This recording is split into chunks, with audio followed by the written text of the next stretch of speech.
Magandang umaga po sa inyong lahat mga kapatid sa Panginoon.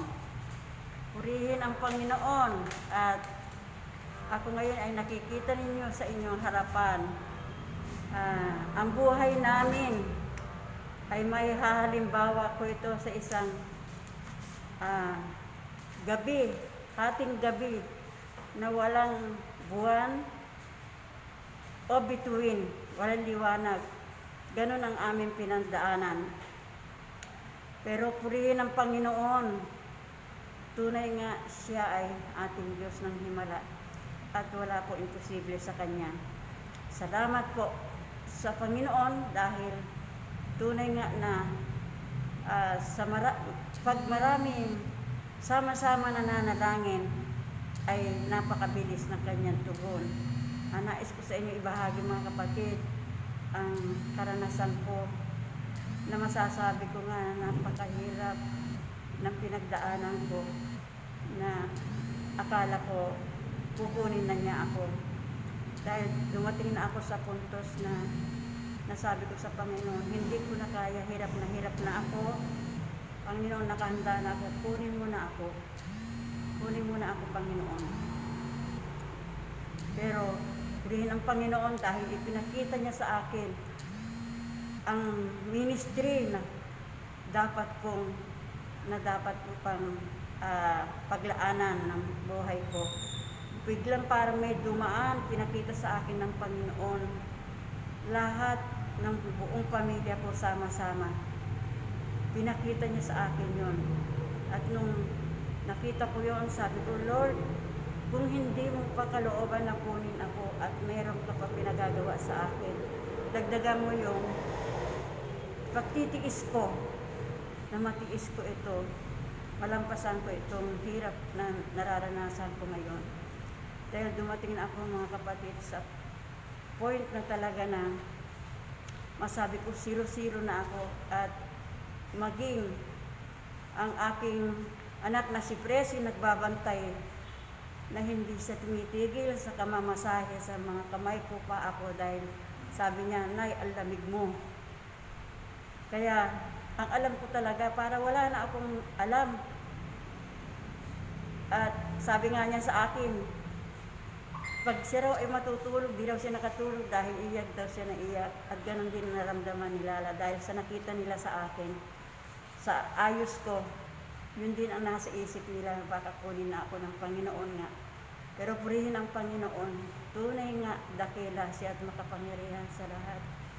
At kaya nung May 3, medyo inakay ako ni Presi para magpaaraw. At nalaman ko nga, si Cora ay positive siya. Ang sabi ko pa, na binubulong ko dahil wala pa rin ako lakas na magsalita. Kakayanin niya yun, malalampasan niya dahil siya ay bata pa, malakas, palaban siya, sinasabi ko yun. Kaya hindi ko akalain, hindi ko inaasahan na hindi pala niya nakayanan yung pinagdaanan ko.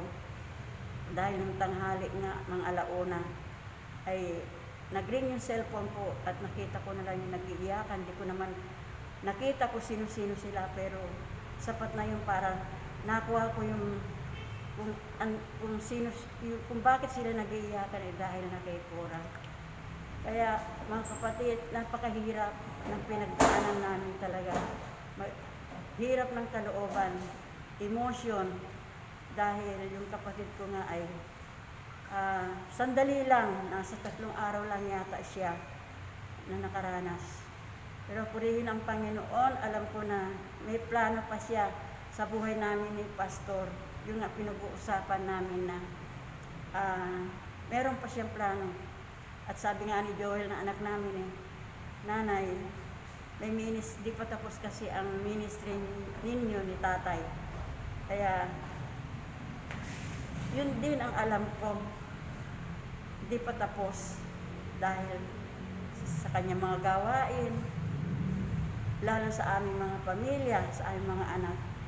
Kaya alam ko na ang Panginoon ang siyang may plano ng lahat ng ito. Bagamat nawala yung kapatid ko, pero yun ang plano niya. At ito, binigyan niya kami ng panibagong buhay, panibagong kalakasan. At ito, naghihintay na lang kami na matapos ulit yung 14 days quarantine namin sa hanggang June 2. Pagkatapos nun, ay magre-request na para i-sprayan lahat ang buong paligid at loob ng kapilya kahit nandun sa aming kwarto, sila sa amin. Muna nga talaga na dama namin ang kalakasan na binibigay ng Panginoon. Kaya labis-labis sa pagpapasalamat namin sa Panginoon, sa inyong mga kapatid. Alam ko na hindi ninyo kami pinabayan sa panalangin. Kasama namin kayo sa panalangin. Kaya yun ang labis namin pinagpapasalamat sa Panginoon. Napakasarap na nasa Panginoon. Dahil, kumbaga, hindi ka nag-iisa sa problema mo. Kasama mo ang mga kapatiran na nananalangin. Kaya salamat sa inyo, mga kapatid. Patuloy nyo lang kami ipanalangin dahil lalo na mga senior na nga kami. Kaya nga ito pinag-uusapan namin ni Pastor na siguro medyo didistansya muna kami. Dahil hindi namin alam kung sino yung carrier mga senior na kami. Katulad niyan, sabi nga ni Lala, kung kailan daw ako hindi lumalabas ng bahay, saka ako nagkasakit. Yun din ang sinasabi ko. Hindi ako nakakuha ng sakit sa labas. Kaya, yun, ang isa siguro sa pagbabago sa aming mag-asawa, yun, huwag din kayo magtaka sa amin kung medyo distansya muna kami dahil mga senior na nga kami at yung naranasan namin. Sabi nga ng mga anak ko, mahina pa kami. Kaya, patuloy nyo lang kami ipanalangin, mga kapatid. Huwag mo na mag face to face o magkakalapit. Kaya, purihin ang Panginoon. Ang lahat ng kapurihan ay ibinabalik sa Panginoon. Purihin siya na makapangyarihan sa lahat. COVID-free na kami lahat dito. Kami lahat dito, mag-iina, mag-anak. Yan, COVID-free na kami. Tingnan nyo pa, isang himala ito. Si Has na nag-positive, pero yung bata ay wala siyang naramdaman, malakas siya. Kaya isa rin yung pinagpapasalamat ko sa Panginoon at maging si Sammy. Kundi ako lang yung para nakaranas ng mabigat. Pero yun ang pinagpapasalamat ko sa Panginoon. Nung habang pa si Cora ay alam ko may pa siya, may sakit pa siya. Nanalangin pa ako sa Panginoon na gusto ko pa yun ako nakakaranas ng ganitong nararanasan ko. Huwag na maranasan ng aking mga mahal sa buhay. Kaya, yun ang pinagpapasalamat ko sa Panginoon. Yung kalakasan na binigay niya sa akin na napagtagumpayan ko. Sabi nga ng Dr. Aquino na, inaanak, nalampasan na ni nanay mo ang critical. Kasi siya mismo nagsasabi na kailangan ko ng ma-confine, Pero binawi din yung sinabi niya. Pero pag ito pinasok natin sa ospital, baka mapabayan lang, lalo mapadali. Kaya tinanong sila, humiling sila, bantayan ako, alagaan kami, sa bahay na lang. Kaya yun ang pinagpapasalamat ko sa Panginoon. Yun nga, sa aking mga anak, luwin ang Panginoon dahil binigyan kami ni Pastor na maraming anak. Nakita ko dito yung pag-ibig, pagmamahal nila sa aming mga magulang. At hindi nila kami pinabayan. May kanya-kanya silang papel. At si Presi nga, ang naging papel niya ay siya yung nagbantay sa amin. Siya yung nurse namin. Kaya gumawa siya ng nurse station niya. Doon sa extension, dahil doon siya natutulog, nandun yung mga gamot namin, may oras yun. Yun, siya nga, gumawa siya ng nurse station niya. Tapos yung iba ko namang mga anak, yun, sa financial, suporta, may magluluto, may mamamalengke, may magro-grocery. Ganon. At ako rin nagpapasalamat sa mga manugang ko. Sabi nga ni Joel, maipagmamalaki ko yung mga manugang mo, nanay. yung mga ipagpubayaw ko. Dahil nakita ko yung pagmamahal nila sa inyo ni tatay. Nakita ko yung kung paano sila nag-asikaso, nag-aalala sa inyo, na bukod sa amin na inyong mga anak. Sabi niya gano'n. Kaya salamat.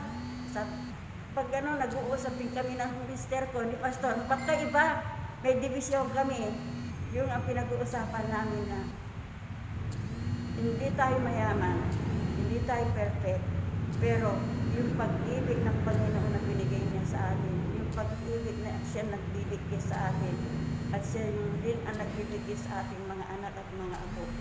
Kaya yun ang labis namin pinagpapasalamat sa Panginoon dahil lalo namin nadama at lalo pinadama ng mga anak namin yung kanilang pagmamahal sa amin, yung pag-ibig nila sa amin.